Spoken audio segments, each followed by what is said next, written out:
अगला पॉइंट है आपका टीपू सुल्तान शेरे मैसूर। तो जब कंपनी को अपने राजनीतिक और आर्थिक हितों पर खतरा दिखाई दिया तो कंपनी ने प्रत्यक्ष सैनिक टकराव का रास्ता भी अपनाया।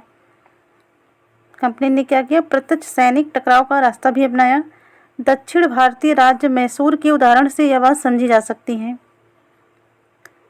मैसूर दक्षिण भारत का एक राज्य था। हैदर अली, इनका शासनकाल है 1761 से 1782।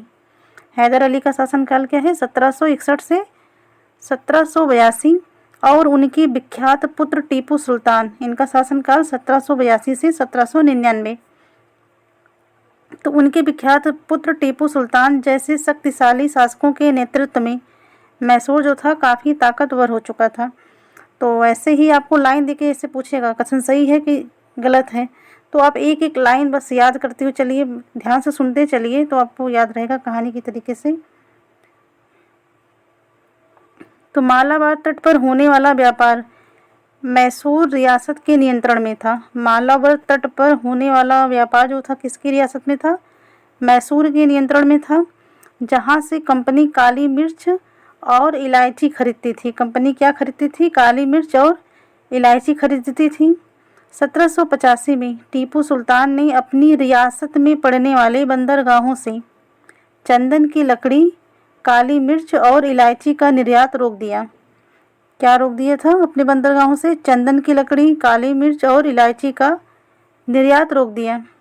सुल्तान ने स्थानीय सौदागरों को भी कंपनी के साथ कारोबार करने से रोक दिया था।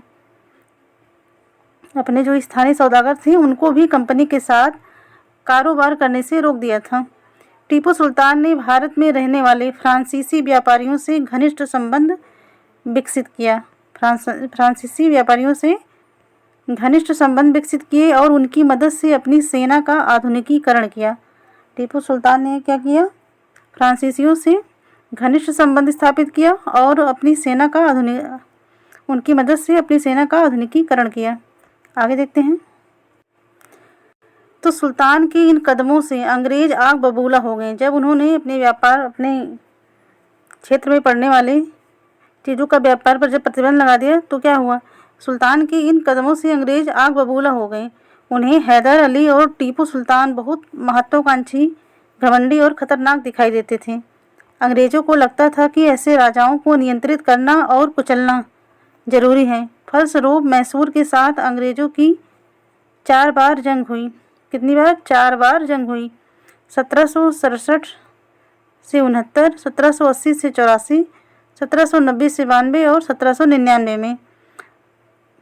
डेट है, डेट को याद रखिए। श्रीरंगपट्टम की आखिरी जंग में कंपनी को सफलता मिली। श्रीरंगपट्टम की आखिरी जंग में कंपनी को सफलता मिली। अपनी राजधानी की रक्षा करते हुए टीपू सुल्तान मारे गए और मैसूर का राजकाज पुराने वोडियार राजवंश के हाथों में सौंप दिया गया। किसके हाथों में मैसूर का राजकाज आ गया? पुराने वोडियार राजवंश के हाथों में। इसके साथ ही मैसूर पर भी सहायक संधि थोप दी गई। ऊपर आपने पढ़ा था ना सहायक संधि क्या थी, तो इन पर भी सहायक संधि थोप दी गई। इधर देखते हैं, पेज के साइड में लिखा गया है। यहाँ है चित्र 8 है, इसमें दिखाया गया है कि टीपू सुल्तान के बेटों को बंधक के रूप में कॉर्नवालिस के सामने पेश किया जा रहा है। डेनियल आर्म द्वारा चित्रित 1793 ईस्वी में टीपू सुल्तान के बेटों को बंधक बना लिया गया है और कॉर्नवालिस के सामने पेश किया जा रहा है। यही ये पेंटिंग है, दिखाई नहीं दे रहा होगा। इसे डेनियल आर्म द्वारा बनाया गया है, जो 1793 ईस्वी में बनाया गया था। कंपनी की फौजों को हैदर अली और टीपू सुल्तान ने कई बार युद्ध में हराया था, लेकिन 1792 में मराठों, हैदराबाद के निजाम और कंपनी की संयुक्त फौजों के हमले के बाद कौन कौन? मराठा, हैदराबाद के निजाम और कंपनी, तीनों लोगों ने टीपू सुल्तान के विरुद्ध लड़ा था। हमले के बाद टीपू सुल्तान को अंग्रेजों से संधि करनी पड़ी। इस संधि के तहत उनके 2 बेटों को अंग्रेजों ने बंधक के रूप में अपने पास रख लिया और ब्रिटिश क्या संधि के तहत क्या हुआ? इनके 2 बेटों को अंग्रेजों ने बंधक के रूप में अपने पास रख लिया। ब्रिटिश चित्रकारों को ऐसे दृश्यों की तस्वीर बनाने में मज़ा आता था जिनमें अंग्रेजों की सत्ता की विजय दिखाई देती थी। आगे है, देखिए यहाँ टीपू की कहानियाँ हैं। यह सभी जो साइड में रहता है सभी पूछा जाता है। टीपू की कहानियाँ जैसे राजाओं की इच्छा भी अक्सर जनश्रुतियों से भी बनती है। प्रचलित किस्सों में उनकी ताकत का खूब यशगान किया गया यशगान किया जाता है। 1782 में मैसूर के राजा बने टीपू सुल्तान के बारे में कहा जाता है कि एक बार वे अपने फ्रांसीसी दोस्त के साथ जंगल में शिकार खेलने गए थे। वहाँ एक शेर उनके सामने आ गया। उनकी बंदूक ने मौके पर साथ नहीं दिया। कटार भी जमीन पर गिर गई। फिर भी टीपू निहत्थे ही शेर का मुकाबला किया और आखिरकार कटार उठा ली। अंत में उन्होंने शेर को मार गिराया। इसी के बाद उन्हें शेर मैसूर कहा जाने लगा था। उनके राजसी झंडे पर भी शेर की तस्वीरें होती थी।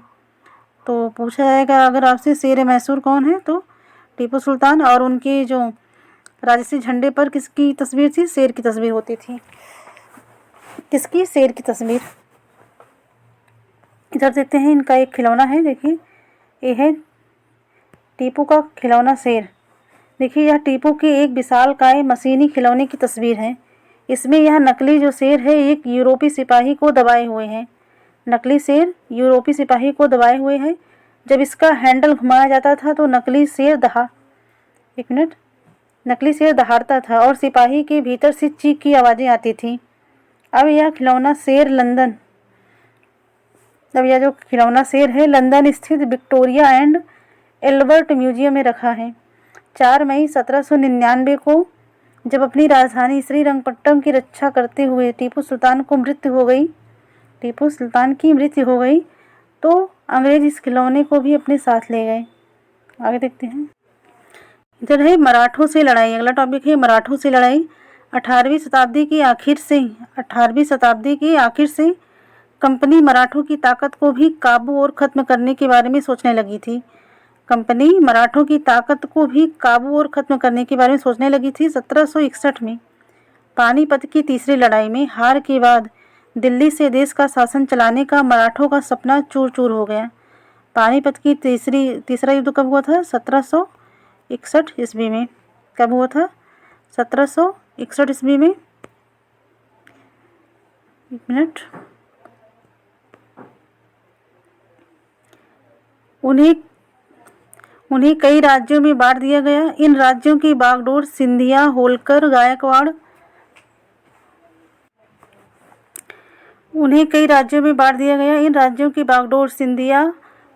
गायकवाड़ और भोसले जैसे अलग अलग राजवंशों के हाथों में थी। ये सारे सरदार एक पेशवा का मतलब सर्वोच्च मंत्री के अंतर्गत एक कॉन्फेडरेसी राजमंडल के सदस्य थे। पेशवा इस राजमंडल का सैनिक और प्रशासकीय प्रमुख होता था और पुणे में रहता था।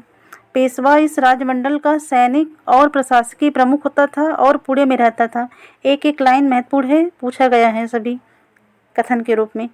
महादजी सिंधिया और नाना फड़नवीस 18वीं सदी के आखिर के 2 प्रसिद्ध मराठा योद्धा और राजनीतिज्ञ थे।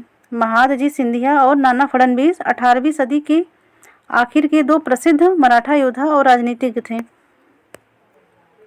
आगे है, एक मिनट। एक के बाद एक कई युद्धों में कंपनी ने मराठों को घुटने टेकने पर मजबूर कर दिया। पहला युद्ध 1782 में सालवाई संधि के साथ खत्म हुई।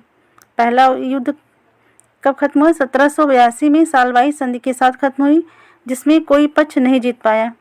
दूसरा अंग्रेज मराठा युद्ध 1803 से 5 कई मोर्चों पर लड़ा गया। इसका नतीजा यह हुआ कि उड़ीसा और यमुना के उत्तर में स्थित आगरा व दिल्ली सहित कई भूभाग अंग्रेजों के कब्जे में आ गए। अंततः 1817 से 19 के तीसरे अंग्रेज मराठा युद्ध में मराठों की ताकत को पूरी तरह कुचल दिया गया। पेशवा को पुणे से हटाकर कानपुर के पास बिठूर में पेंशन पर भेज दिया गया। अब विंध्य के दक्षिण में स्थित पूरे भूभाग पर कंपनी का नियंत्रण हो चुका था। आगे है, यहाँ देखिए कन्फेडरेसी मतलब गठबंधन। अगला टॉपिक है आपका सर्वोच्चता का दावा। उपरोक्त विवरण से स्पष्ट है कि 19वीं सदी की शुरुआत से कंपनी क्षेत्रीय विस्तार की आक्रामक नीति पर चल रही थी। लॉर्ड हेस्टिंग्स 1813 से 1823 तक गवर्नर जनरल रहे। लॉर्ड हेस्टिंग्स के नेतृत्व में सर्वोच्चता की एक नई नीति शुरू की गई। किसके नेतृत्व में सर्वोच्चता की नीति शुरू की गई? लॉर्ड हेस्टिंग्स से। कंपनी का दावा था कि उसकी सत्ता सर्वोच्च है। कंपनी का दावा था कि जो उसकी सत्ता है सर्वोच्च है, इसलिए वह भारतीय राज्यों से ऊपर है। अपने हितों की रक्षा के लिए वह भारतीय रियासतों का अधिग्रहण करने या उनको अधिग्रहण की धमकी देने का अधिकार अपने पास मानती थी। यह सोच बाद में भी अंग्रेजों की नीतियों में दिखाई देती रही, लेकिन यह प्रक्रिया बेरोक टोक नहीं चली। उदाहरण के लिए, जब अंग्रेजों ने कित्तूर, फिलहाल कर्नाटक में, कित्तूर के छोटे राज्य को कब्जे में लेने का प्रयास किया तो रानी चेन्नम्मा ने हथियार उठा लिया। रानी चेन्नम्मा का संबंध कहाँ से था? कित्तूर से था। हथियार उठा लिए और अंग्रेजों के खिलाफ आंदोलन छेड़ दिया। 1824 में उन्हें गिरफ्तार किया गया और 1829 में जेल में ही उनकी मृत्यु हो गई। चेन्नम्मा के बाद कित्तूर स्थित संगोली के एक गरीब चौकीदार रायन्ना ने यह प्रतिरोध जारी रखा। पूछा गया था कि चेन्नम्मा के बाद इसका किसने जारी रखा था इसे? तो संगोली के एक गरीब चौकीदार रायन्ना ने यह प्रतिरोध जारी रखा। चौतरफा समर्थन और सहायता से उन्होंने बहुत सारे ब्रिटिश शिविरों और दस्तावेजों को नष्ट कर दिया था। आखिरकार उन्हें भी अंग्रेजों ने पकड़कर 1830 में फांसी पर लटका दिया। प्रतिरोध के ऐसे कई दूसरे उदाहरण आप इस किताब में आगे पढ़ेंगे। आगे है 1830 के दशक के अंत में ईस्ट इंडिया कंपनी रूस के प्रभाव से बहुत डरी हुई थी। कब? 1830 के दशक के अंत में ईस्ट इंडिया कंपनी किसके प्रभाव से डरी हुई थी? रूस के प्रभाव से बहुत डरी हुई थी। कंपनी को भय था कि कहीं रूस का प्रभाव पूरे एशिया में फैलकर उत्तर पश्चिम से भारत को भी अपनी चपेट में ना ले लें। इसी डर के चलते अंग्रेज अब उत्तर पश्चिमी भारत पर भी अपना नियंत्रण स्थापित करना चाहते थे। उन्होंने 1838 से 1842 के बीच अफगानिस्तान के साथ एक लंबी लड़ाई लड़ी और वहां अप्रत्यक्ष कंपनी शासन स्थापित कर लिया। कब? 1838 से 1842 के बीच अफगानिस्तान के साथ एक लंबी लड़ाई लड़ी और वहां अप्रत्यक्ष कंपनी शासन स्थापित कर लिया। 1843 में सिंध भी कब्जे में आ गया। इसके बाद पंजाब की बारी थी। यहाँ महाराजा रणजीत सिंह ने कंपनी की दाल नहीं गलने दी, लेकिन जब 1839 में उनकी मृत्यु के बाद इस रियासत के साथ 2 लंबी लड़ाइयाँ हुई और आखिरकार 1849 में अंग्रेज़ों ने पंजाब का भी अधिग्रहण कर लिया। कब किया? 1849 में। आगे है विलय नीति। कौन सी नीति? विलय नीति। देखिए, अधिग्रहण की आखिरी लहर 1848 से 1856 के बीच गवर्नर जनरल बने लॉर्ड डलहौजी के शासनकाल में चली। कब चली? 1848 से 1856 के बीच लॉर्ड डलहौजी ने एक नई नीति अपनाई जिसे विलय नीति का नाम दिया गया। विलय नीति का संबंध किससे था? लॉर्ड डलहौजी से। यह सिद्धांत इस तर्क पर आधारित था कि अगर किसी शासक की मृत्यु हो जाती है और उसका कोई पुरुष वारिस नहीं है तो उसकी रियासत हड़प कर ली जाएगी, यानी कंपनी के भूभाग का हिस्सा बन जाएगा। इस सिद्धांत के आधार पर एक के बाद एक कई रियासतें, जैसे देखिए 1848 ईस्वी में, संबलपुर 1850 में, उदयपुर 1852 में, नागपुर 1853 में और झांसी को 1854 में अंग्रेज़ों के हाथ में चली गई। इसी नीति के अनुसार आखिरकार 1856 में कंपनी ने अवध को भी अपने नियंत्रण में ले लिया। इस बार अंग्रेज़ों ने एक नया तर्क दिया। उन्होंने कहा कि वे अवध की जनता का नवाब के कुशासन से आज़ाद कराने के लिए कर्तव्य से बंधे हुए हैं, इसलिए वे अवध पर कब्जा करने को मजबूर हैं। अपने प्रिय नवाब को जिस तरह से गद्दी से हटाया गया उसे देखकर लोगों में गुस्सा भड़क उठा और अवध के लोग भी 1857 के महान विद्रोह में शामिल हो गए। चलिए नेक्स्ट पेज पे चलते हैं। यहाँ देखिए मैप है, क्लियर नहीं दिखाई दे रहा होगा। इधर है नए शासन की स्थापना। गवर्नर जनरल वारेन हेस्टिंग्स, इनका शासनकाल है 1793 से 1785। उन बहुत सारे महत्वपूर्ण व्यक्तियों में से था जिन्होंने कंपनी की ताकत फैलाने में अहम भूमिका अदा की थी। वारेन हेस्टिंग्स के समय तक आते-आते कंपनी न केवल बंगाल बल्कि मुंबई, बम्बई और मद्रास में भी सत्ता हासिल कर चुकी थी। ब्रिटिश इलाके मोटे तौर पर प्रशासकीय इकाइयों में बटे हुए थे, जिन्हें प्रेसिडेंसी कहा जाता था। उस समय 3 प्रेसिडेंसियाँ थीं, बंगाल, मद्रास और बम्बई। हर एक का शासन गवर्नर के पास होता था। सबसे ऊपर गवर्नर जनरल होता था। वारेन हेस्टिंग्स ने कई प्रशासकीय सुधार किए। न्याय के क्षेत्र में उसके सुधार खास तौर से उल्लेखनीय थे। आगे है 1772 से एक नई न्याय व्यवस्था स्थापित की गई। इस व्यवस्था में प्रावधान किया गया कि हर जिले में 2 अदालतें होंगी।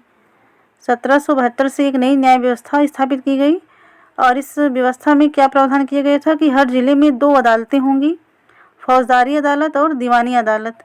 दीवानी अदालतों के मुखिया यूरोपीय जिला कलेक्टर होते थे।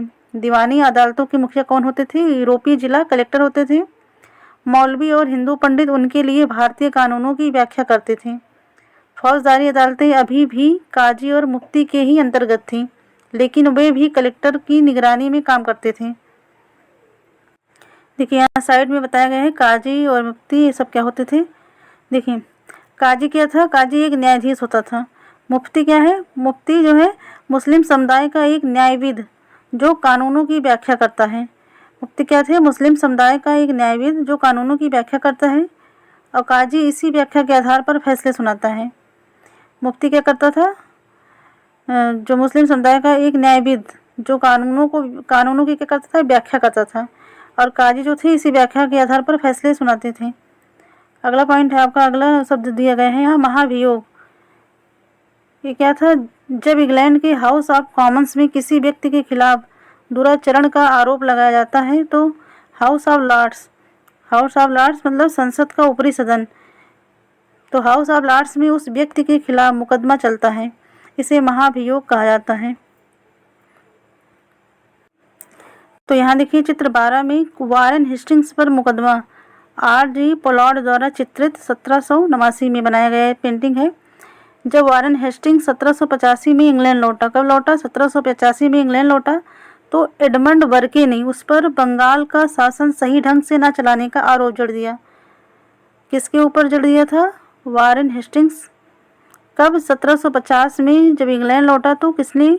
एडमंड बर्के ने उस पर बंगाल का शासन सही ढंग से न चलाने का आरोप जड़ दिया। इस आरोप के चलते हेस्टिंग्स पर ब्रिटिश संसद में महाभियोग का मुकदमा चलाया गया जो 7 साल चला।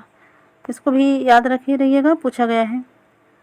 आगे का पेज है, चलिए देखते हैं।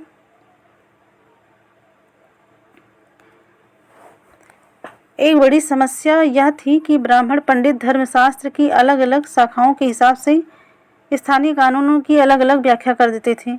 इस भिन्नता को खत्म करके समरूपता लाने के लिए 1775 में 11 पंडितों को भारतीय कानूनों का एक संकलन तैयार करने का काम सौंपा गया। कब? 1775 में। और कितने पंडितों को? 11 पंडितों को भारतीय कानूनों का संकलन तैयार करने का काम सौंपा गया। N.V. हॉलहेड, कौन? N.V. हॉलहेड ने इस संकलन का अंग्रेजी में अनुवाद किया। 1778 तक यूरोपीय न्यायाधीशों के लिए मुस्लिम कानूनों की भी एक संहिता तैयार कर ली गई थी और 1773 के रेगुलेटिंग एक्ट के तहत एक नए सर्वोच्च न्यायालय की स्थापना की गई। इसके अलावा कलकत्ता में अपीली अदालत, सदर और निजामत अदालत की भी स्थापना की गई। भारतीय जिले में कलेक्टर सबसे बड़ा ओहदा होता था। भारतीय जिले में कलेक्टर सबसे बड़ा ओहदा होता था। जैसा कि नाम से ही पता चलता है, उसका मुख्य काम लगान और कर इकट्ठा करना था। क्या उसका काम था? मुख्य काम क्या था? लगान और कर इकट्ठा करना तथा न्यायाधीशों, पुलिस अधिकारियों व दरोगा की सहायता से जिले में कानून व्यवस्था बनाए रखना होता था। उसका कार्यकाल कलेक्ट्रेट सत्ता और संरक्षण का नया केंद्र बन गया था। उसका कार्यालय जो था कलेक्ट्रेट सत्ता और संरक्षण का नया केंद्र बन गया था, जिसने पुराने सत्ता केंद्रों को हाशिए पर ढकेल दिया।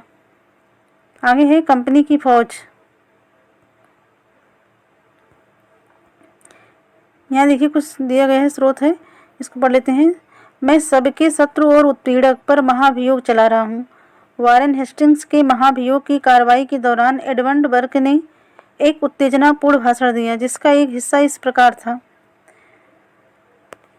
एडमंड बर्क थे जिन्होंने इन पर महाभियोग देखिए क्या, मैं उनके हेस्टिंग्स के ऊपर भारत के लोगों की ओर से महाभियोग चला रहा हूँ, जिनके अधिकारों को उन्होंने पैरों तले रौंद दिया और जिनके देश को उन्होंने रेगिस्तान बना दिया है। अंत में मानव स्वभाव के नाम पर, स्त्री पुरुष के नाम पर, हर उम्र के नाम पर, हर ओहदे के नाम पर मैं सबके साझा शत्रुओं और सबके उत्पीड़क पर महाभियोग चलाता हूँ। यह एडमंड बर्क के द्वारा दिया गया स्पीच था। आगे है, देखिए यहाँ धर्मशास्त्रों के बारे में बताया गया कि धर्मशास्त्र क्या होते हैं। देखिए, धर्मशास्त्र क्या थे? संस्कृत की ऐसी कृतियाँ जिनमें सामाजिक तौर तरीकों और आचरण के सिद्धांतों की व्याख्या की जाती है। धर्मशास्त्र क्या थे? संस्कृत की ऐसी कृतियाँ हैं जिनमें सामाजिक तौर तरीकों आचरण के सिद्धांतों की व्याख्या की जाती है। और ये धर्मशास्त्र ईसा पूर्व 500 वर्ष से भी पहले लिखे गए थे। कब? ईसा पूर्व 500 वर्ष से भी पहले। सवार क्या होता था? सवार मतलब घुड़सवार। मस्केट क्या था? पैदल सिपाहियों द्वारा इस्तेमाल की जाने वाली एक भारी बंदूक। तो मस्केट क्या है? एक भारी बंदूक है। किसके द्वारा इस्तेमाल की जाती थी? पैदल सिपाहियों द्वारा। आगे है मैच लॉक। अब मैच लॉक क्या थी?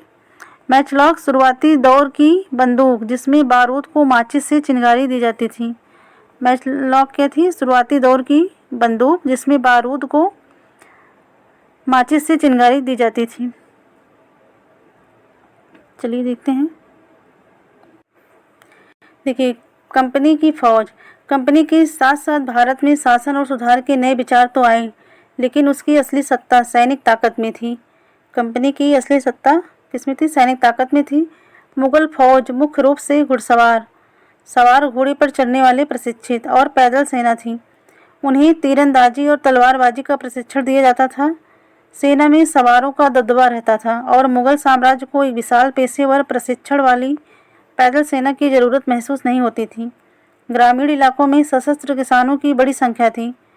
स्थानीय जमींदार मुगलों को ज़रूरत पड़ने पर पैदल सिपाही मुहैया कराते थे। आगे है 18वीं सदी में जब अवध और बनारस जैसी रियासतों में किसानों को भर्ती करके उन्हें पेशेवर सैनिक प्रशिक्षण दिया जाने लगा तो यह सूरत बदलने लगी। ईस्ट इंडिया कंपनी ने जब अपनी सेना के लिए भर्ती शुरू की तो उसने भी यही तरीका अपनाया। अंग्रेज अपनी सेना को सिपॉय, जो भारतीय शब्द सिपाही से ही बना है, आर्मी कहते थे। अंग्रेज अपनी सेना को सिपॉय आर्मी कहते थे। 1820 के दशक से जैसे जैसे युद्ध तकनीक बदलने लगी, कंपनी की सेना में घुड़सवार टुकड़ियों की ज़रूरत कम होती गई। इसकी वजह यह थी कि ब्रिटिश साम्राज्य बर्मा, अफगानिस्तान और मिस्र में भी लड़ रहा था, जहां सिपाही मस्केट, तोड़ीदार बंदूक और मैचलॉक से लैस होते थे। कंपनी की सेना के सिपाहियों को बदलती सैनिक आवश्यकताओं का ध्यान रखना पड़ता था और अब उसकी पैदल टुकड़ी बहुत ज़्यादा महत्वपूर्ण होती जा रही थी। 19वीं सदी के शुरुआत में अंग्रेज एक समरूप सैनिक संस्कृति विकसित करने लगे थे। सिपाहियों को यूरोपीय ढंग का प्रशिक्षण, अभ्यास और अनुशासन सिखाया जाने लगा। अब उनका जीवन पहले से भी ज़्यादा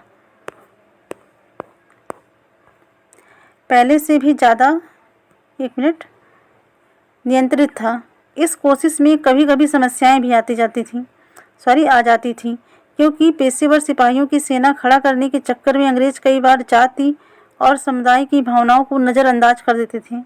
भला लोग अपनी जातीय और धार्मिक भावनाओं को इतनी आसानी से कैसे छोड़ सकते थे? क्या वे खुद को अपने समुदाय का सदस्य मानने की बजाय सिर्फ सिपाही मान सकते थे? तो सिपाही क्या महसूस करते थे? अपने जीवन और अपनी पहचान, यानी वे कौन हैं, इस बात के एहसास में जो बदलाव आ रहे थे, उनको सिपाहियों ने किस तरह देखा? 1857 का विद्रोह हमें सिपाहियों की ही इस दुनिया की झलक दिखाता है। तो इस विद्रोह के बारे में आप अध्याय 5 में पढ़ेंगे, बताया जा रहा है। यहाँ आगे चलते हैं। यहाँ देखिए साइड में कुछ दिया गया है, इधर देख लेते हैं पहले इसको। ये यहाँ लिखा है, चित्र 13 है। कंपनी के लिए काम करने वाला बंगाल का एक सवार एक अज्ञात भारतीय चित्रकार द्वारा बनाया गया चित्र है। 1780 में बनाया गया था। मराठों और मैसूर के साथ हुए युद्धों के बाद कंपनी को अपनी घुड़सवार टुकड़ियों को मजबूत करने की अहमियत समझ में आने लगी थी। आगे चलते हैं। यहाँ है आगे हम निष्कर्ष पर। ये देखिए निष्कर्ष दिया गया है। ईस्ट इंडिया कंपनी अपनी एक व्यापारिक कंपनी से बढ़ते बढ़ते एक भौगोलिक औपनिवेशिक शक्ति बन गई। अपनी व्यापारिक कंपनी से बढ़ते बढ़ते क्या बन गई? एक भौगोलिक औपनिवेशिक शक्ति बन गई। 19वीं सदी की शुरुआत में नई भाप तकनीक के आने से यह प्रक्रिया और तेज हुई। तब तक समुद्र मार्ग से भारत पहुंचने में 6 से 8 माह का समय लग जाता था। भाप से चलने वाले जहाज़ों ने यह यात्रा 3 हफ्तों में समेट दी। कितने हफ्तों में? 3 हफ्तों में समेट दी। जब भाप तकनीक जब आई तो क्या हुआ? 3 हफ्ते लगने लगे।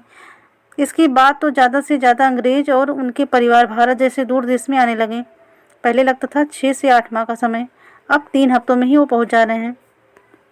आगे है 1857 तक भारतीय उपमहाद्वीप के 63% भूभाग और 78% आबादी पर कंपनी का सीधा शासन स्थापित हो चुका था। कितना? 63% भूभाग पर और 78% आबादी पर कंपनी का सीधा शासन स्थापित हो चुका था। देश के शेष भूभाग और आबादी पर कंपनी का अप्रत्यक्ष प्रभाव था। ये तो प्रत्यक्ष था लेकिन बाकियों पर भी अप्रत्यक्ष प्रभाव था। इस प्रकार व्यवहारिक स्तर पर ईस्ट इंडिया कंपनी पूरे भारत को अपने नियंत्रण में ले चुकी थी। तो देखा आपने जैसे कि कंपनी आई थी व्यापार करने के लिए और व्यापार करते करते यहाँ सत्ता जमा बैठी। यहाँ दिया गया है, कुछ फैक्ट दिया गया है, देख लेते हैं अभी। देखिए दक्षिण अफ्रीका में दास व्यापार। डच व्यापारी 17वीं सदी में दक्षिण अफ्रीका पहुँचे। डच व्यापारी 17वीं सदी में दक्षिण अफ्रीका पहुँचे। जल्द ही दास व्यापार शुरू हो गया। लोगों को बंधक बनाकर जंजीरों में बांधकर दास बाजारों में बेचा जाने लगा। 1834 में दास प्रथा के अंत के समय अफ्रीका के दक्षिणी सिरे पर स्थित केप में निजी स्वामित्व में दासों की संख्या 36,774 थी। कितनी? 36,774। 1824 में केप आने वाले एक यात्री ने वहां होने वाली नीलामी का आंखों देखा ब्यौरा प्रस्तुत किया। क्या ब्यौरा प्रस्तुत किया है? देखिए, यह मालूम होने पर कि पशुओं कृषि उत्पादों की नीलामी होने वाली है, हमने अपनी गाड़ी नए बैल खरीदने के लिए रोक ली। नीलामी के माल में एक स्त्री दास और उसके 3 बच्चे थे। किसानों ने पशुओं के समान ही उन्हें परखा। उन्हें अलग अलग खरीदारों को बेच दिया गया। माँ ने चिंता, वेदना और आंसू भरी आंखों से बच्चों की तरफ देखा। दुखी बच्चे व्याकुल माँ बाप से चिपक गए। यह दृश्य दिल को पिघलाने वाला था। इसके विपरीत मौजूद दर्शकों के चेहरे हंसते हुए एवं असंवेदनशील थे। नाइजल बोर्डन द्वारा लिखित the chains that bind us a history of slavery at the Cape 1996 यही किताब है। तो आपका चैप्टर जो है यही समाप्त हुआ। इसके बाद इससे संबंधित जो चैप्टर से संबंधित एमसीक्यू हैं आपको शाम को मिल जाएगी। तो आप ऐसा नहीं है कि आप चैप्टर सुन लिए बस हो गया कि आपको याद हो गया एक बार में, ऐसा नहीं होगा। आप बार बार पढ़िए, इसके बाद सुनिए, तब आपको एमसीक्यू करिए तो आपको चैप्टर जो है याद हो जाएगा। तो ठीक है, मिलते हैं नेक्स्ट वीडियो में। अगर वीडियो अच्छी लगी हो तो लाइक शेयर करें, चैनल पे नहीं तो सब्सक्राइब करें। Thank you.